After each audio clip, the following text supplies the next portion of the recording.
বলেন তো, হাত তুলেন যে আল্লাহ মিথ্যা বলতে পারে? আল্লাহ মিথ্যা বলতে পারে? এবার আসুন দেওবন্দের সবচাইতে বড় গুরু রশিদ আহমদ গঙ্গোহী ফাতাওয়া রশিদিয়া 97 নম্বর পৃষ্ঠা লাইন নাম্বার 3-4 এর মধ্যে লিখছেন যে আল্লাহ পাক মিথ্যা বলতে পারে। রেকর্ডিং করে খোদার কসম খেয়ে বলি, আমার বংশের যদি কেউ মারা যায়, তারপরে যদি কোনো ওয়াহাবি দেওবন্দি এই বিষয় নিয়ে মুনাজারা করবে বলে, আমি মাটিটা পরে দেব, মুনাজারাটা আগে করব।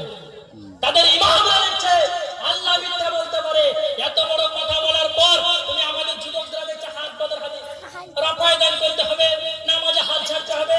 আরে এত বড় কথা বলার পর বুকে হাত কোন কথা, নামাজে হাত ছাড়া কোন কথা?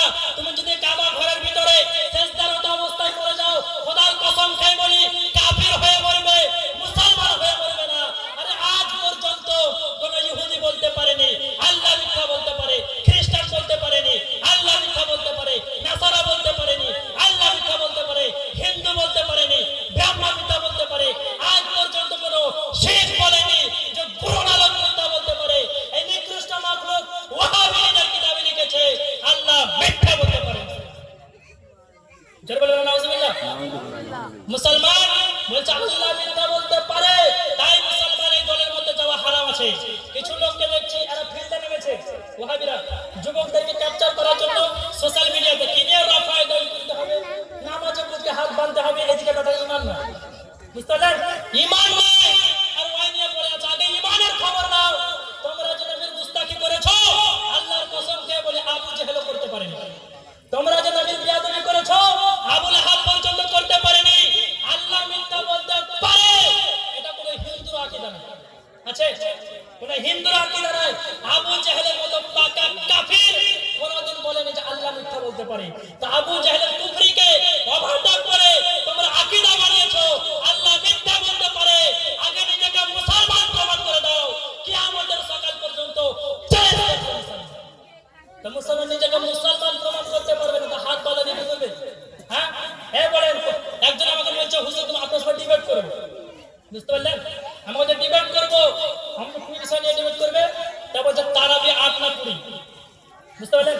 যদিও 8 রাকাতের পক্ষে কেউ একটা সহিহ হাদিস দিতে পারে, তাকে 50,000 টাকা পুরস্কার দেবো আর সারা জীবন তার গোলামি করবে। এখন 50,000 টাকা সমস্ত 50,000 বলছি, দোয়া করবেন কাল যদি আমাকে আল্লাহ 5 লাখ টাকার মালিক বানায়, কোন ওয়াহাবি যদি 8 রাকাতের পক্ষে একটা সহিহ হাদিস দেখাতে পারে, তাকে আমি 50 লাখ টাকা দেবো, বুঝতে পারলেন? তো মুসলমান আপনার কি বলছে? 8 রাকাতের পক্ষে সহিহ হাদিস মুনাজারা করব। তো মুসলমান বলেন কোন হিন্দু যদি 8 রাকাত তারাবি পড়ে কিছু হবে? হ্যাঁ, 8 রাকাত পড়ুক আর 800 রাকাত পড়ুক, কবুল হবে? হবে না। কেন? তার মধ্যে ঈমান নাই। কি নাই? ঈমান নাই। তারপরে বলছে মিলাদুন নবী জায়েজ না না জায়েজ, এই নিয়ে ডিবেট করবো। আমি বলছি মিলাদুন নবী জায়েজ না জায়েজ, এই নিয়ে কেন ডিবেট করবে? তো হ্যাঁ এটা জায়েজ। আমি বলছি তোমার মত কি? তাহলে এটা চলবে না। বুঝে আমার মত, আমি আমার মত চলবে, তবে চলবে না। দলিল কি? তবে যে বুখারীর মধ্যে হাদিস, নবী পাক বলেছেন যে কাজ আমার থেকে প্রমাণিত নয় সেটা বাতিল, বুঝতে পারলেন? তো বলছে মিলাদুন নবী নবী থেকে, যদি নবী থেকে প্রমাণিত আছে তো বলছে যেটা নবী থেকে প্রমাণিত নয় সেটা বাতিল। তো যদি নবী থেকে প্রমাণিত না থাকে সেটা বাতিল হয়। আচ্ছা বলেন তো, আমার নবী জীবনে একবার হজ করেছেন, কবার? ওয়াহাবি বারবার করে কি করে না? করে না? নবী একবার হজ করেছে, তো তুমি একবার করতে হবে, বারবার করো নাকি? আমার নবী জীবনে একবার আযান দিয়েছে, দিনে 5 বার দেয় দিলেন ওয়াহাবি। হ্যাঁ, আমাদের তো চলবে, ওদের মতে চলবে না, কারণ নবী করেনি বারবার। তুমি কেন করছো? তখন আপনাকে বলবেন নবী হজ একবার করেছে কিন্তু বারবার করার অনুমতি দিয়েছে, বুঝতে পারলেন? তোমাকে বলবেন ঠিক আছে এটা ছাড়লাম, মসজিদের মেহরাব আছে না নাই? ওদেরও আছে আমাদেরও আছে। তো নবীর মসজিদে নববী যে মসজিদের মেহরাব, এই মেহরাব নবীর জামানায় ছিল? কথা বলেন, সাহাবীর জামানায় ছিল? হ্যাঁ, তাহলে ওয়াহাবিকে কি করতে হবে? ওর মসজিদের মেহরাব এবং মিনারকে ভেঙে গুড়িয়ে দিতে হবে, তাই তো? হবে না?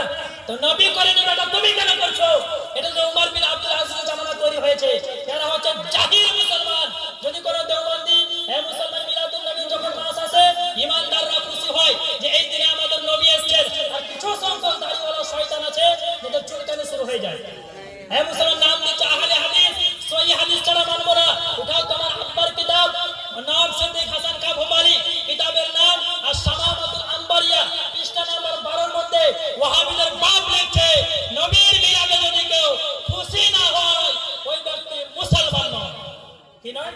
তো বেটা মিলাদুন নবীকে নিয়ে আমাদের সামনে বসো, তোমার কিতাব থেকে প্রমাণিত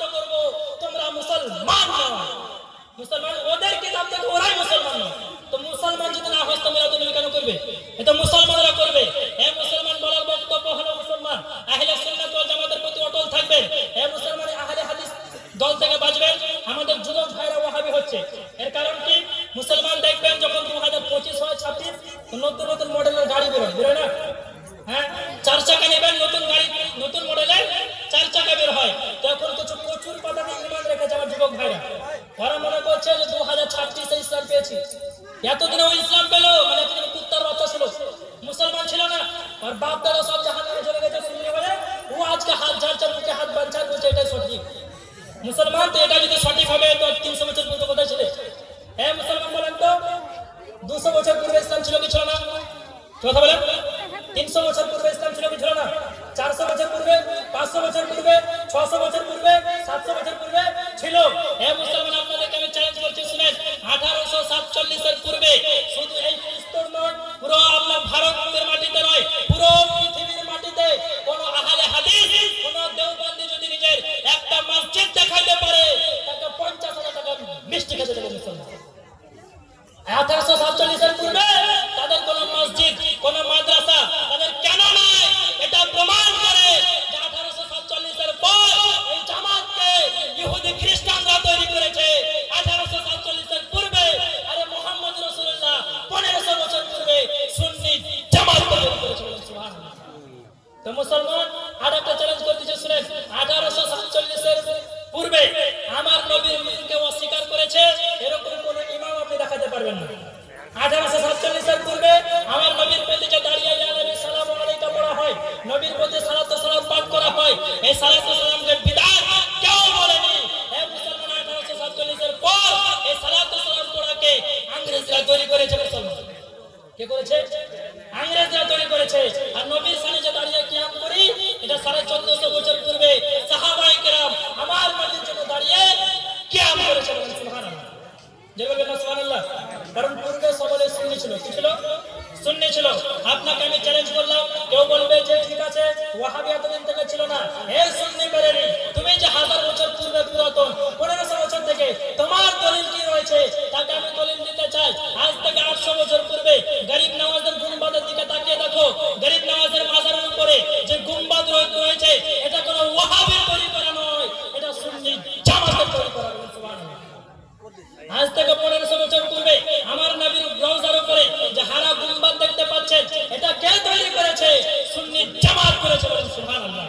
তাই মুসলমান আপনাদেরকে বলতে চাই, আজ থেকে 600 বছর পূর্বে দিল্লির নিজামুদ্দিন আউলিয়া সুন্নি জামাতের মানুষ, খাজা মঈনুদ্দিন চিশতি সুন্নি জামাতের মানুষ, গাউসে আজম সুন্নি জামাতের মানুষ, ফরিদউদ্দিন আউলিয়া সুন্নি জামাতের মানুষ, নিজামুদ্দিন আউলিয়া সুন্নি জামাতের মানুষ, আবু বকর সিদ্দিক সুন্নি জামাতের মানুষ, উমর ফারুক সুন্নি জামাতের মানুষ, আব্দুল কাদের জিলানী সুন্নি জামাতের মানুষ, আমার ইমাম ইশক মোহাম্মদ আলা হযরত সুন্নি জামাতের মানুষ ছিলেন। বলেন সুবহানাল্লাহ।